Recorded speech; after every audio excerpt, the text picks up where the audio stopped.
universitaire en architecture végétale. Je suis fier de vous avoir dans cette salle d'énergie. Le sujet que j'utilisais, c'est d'engager à démocratiser le support digital. Nous avons formé des milliers de jeunes tout au long des années, avant avec l'UFT et maintenant on va venir avec ORT et l'Université Inch'Allah. Et à créer un espace où le l'innovation de son droit. Digital maintenant est l'incarnation même de notre mission. Transformer vos talents en opportunités concrètes. Au cœur de la Tunisie, hors de ces stratégies. L'Afrique est une terre de potentiel de virilité. Malgré les défis d'infrastructure, notre continent affiche la croissance de connectivité la plus rapide du monde. Le digital n'est pas une simple tendance, c'est le moteur de notre croissance économique. Un levier d'employabilité et d'innovation pour notre jeunesse. Nous visons 1 million de jeunes Africains qui sont prêts à des formations.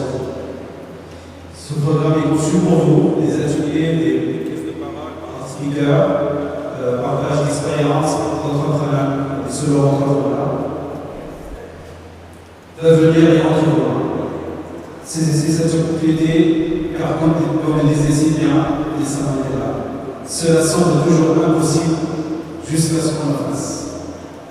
Je vous souhaite à toutes et à tous un excellent événement, riche en apprentissage, en rencontres et d'échanges. Que Digital Actual soit le pas de départ de nos plus belles réussites numériques. Merci.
C'est pour moi mon réel plaisir. En ma qualité de président de l'Union des étudiants installés à Sénégal en Tunisie, prendre la parole aujourd'hui à l'occasion de cet événement, placé sous le signe de la digitalisation, organisé en partenariat avec le Moyen Digital.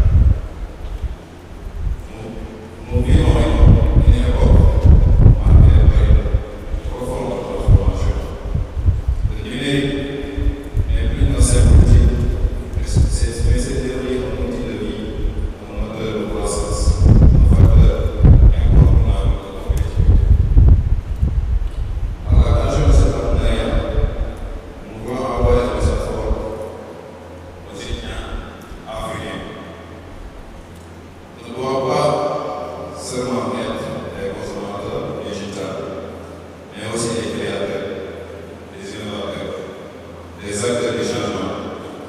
Concrètement, cela signifie que nous pouvons, par exemple, développer des plateformes numériques et faciliter l'accès à l'éducation afin de permettre à chaque étudiant d'apprendre sans frontières.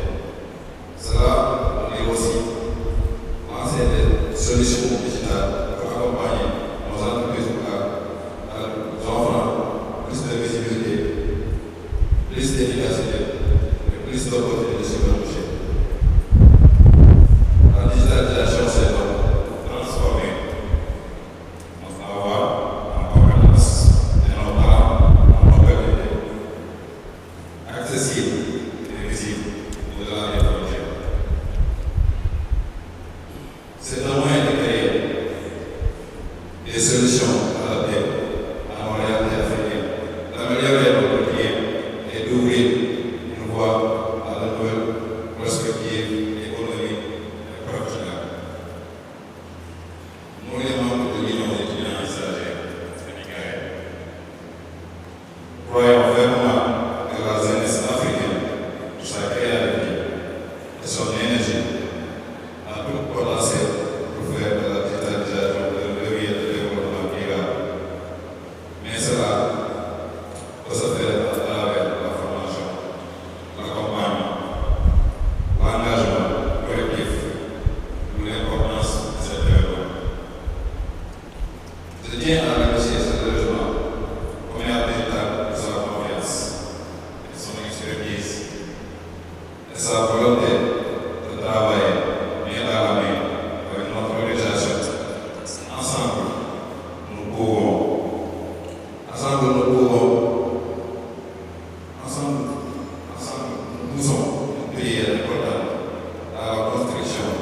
jeunesse africaine digitalement compétente et économiquement indépendante.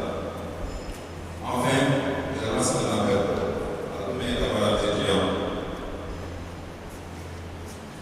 et stagiaires. Saisissez cette opportunité. Le monde digital nous appartient et c'est à vous la faire devenir l'innovation, de réussite et de transformation. Je vous remercie pour votre attention et je souhaite un plein succès de cet événement.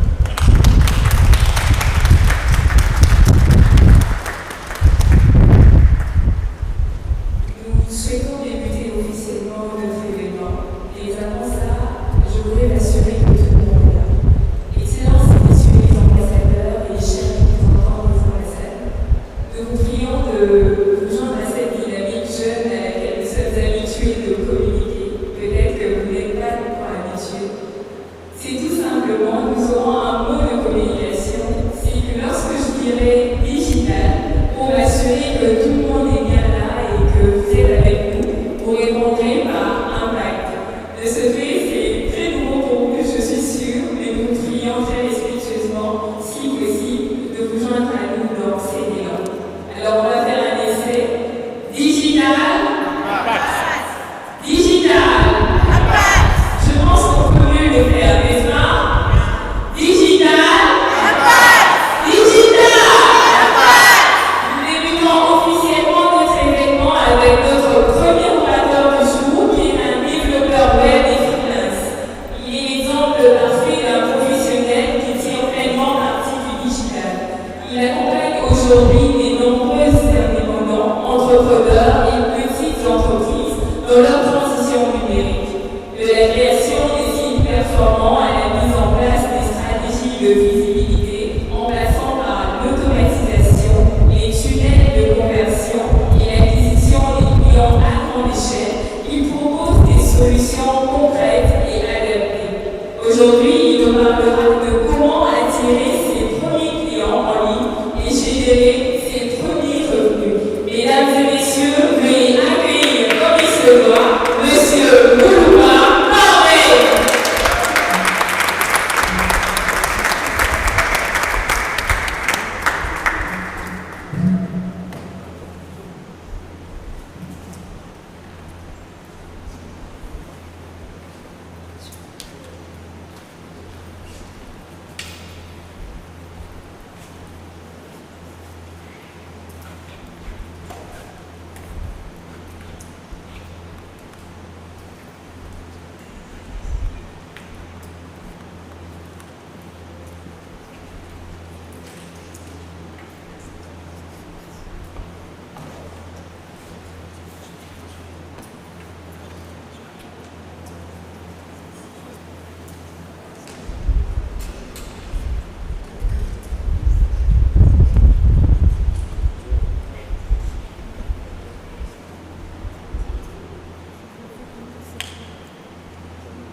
Est-ce qu'on m'entend? On va faire un test digital. Digital. Digital. Super. Alors, ça va, vous allez très bien. Moi, je me présente, je suis Corneille.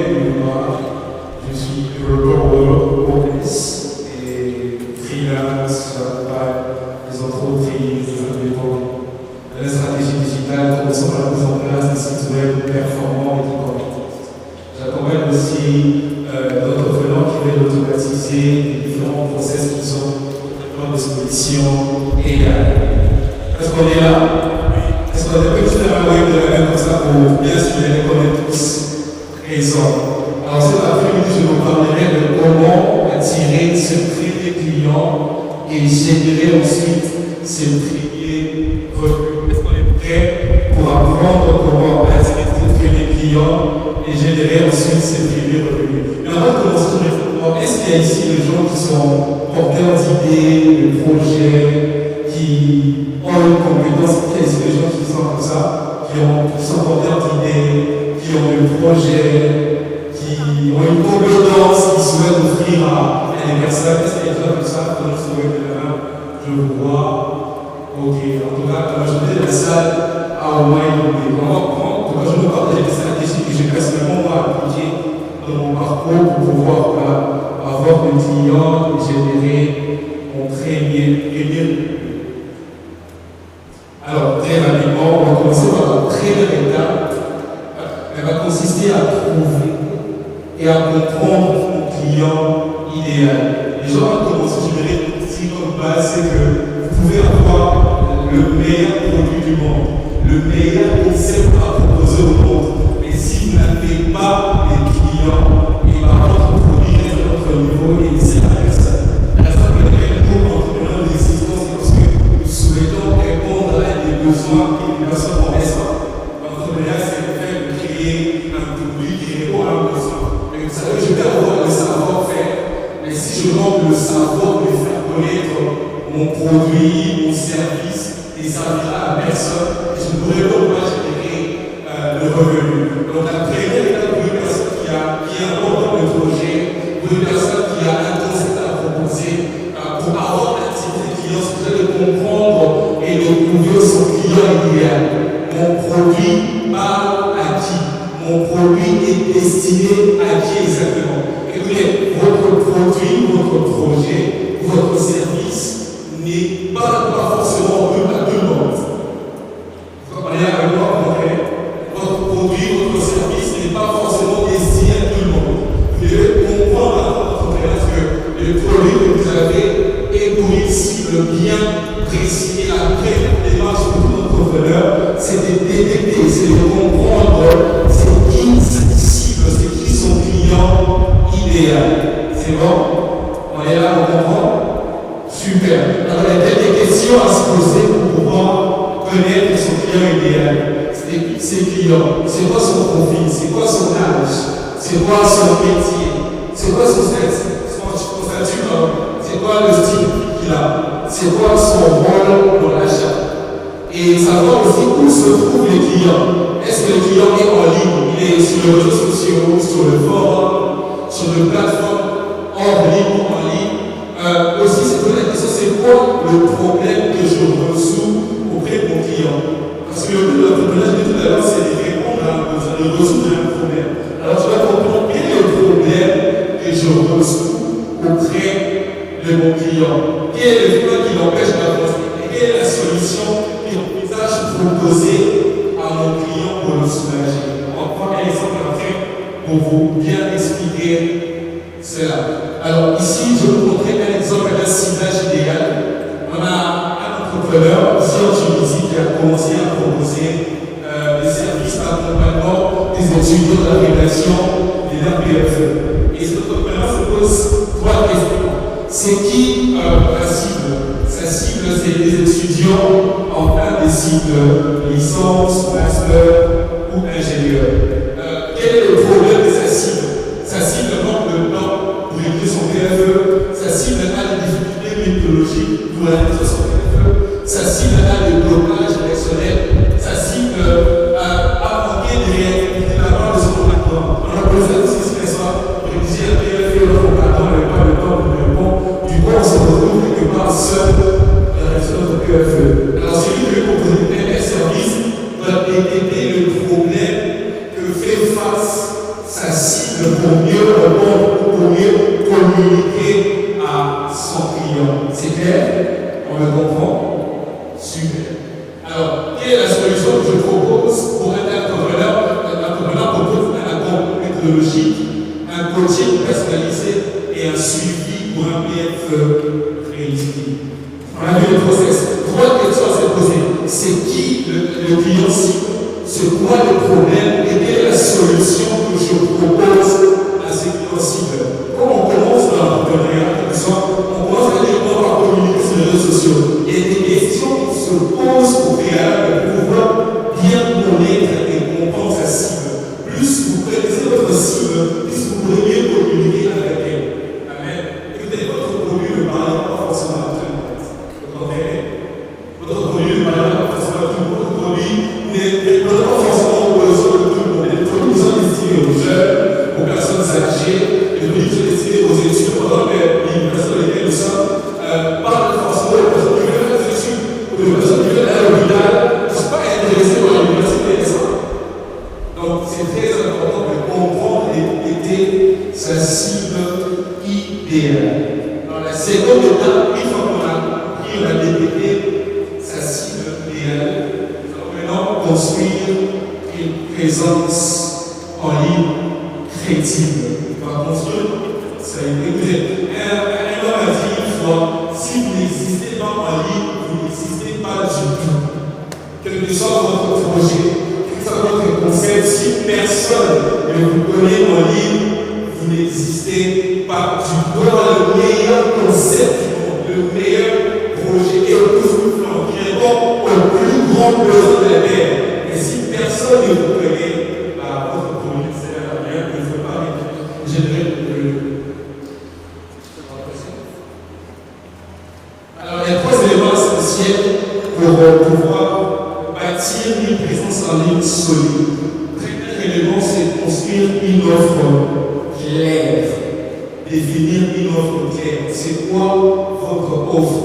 Et de manière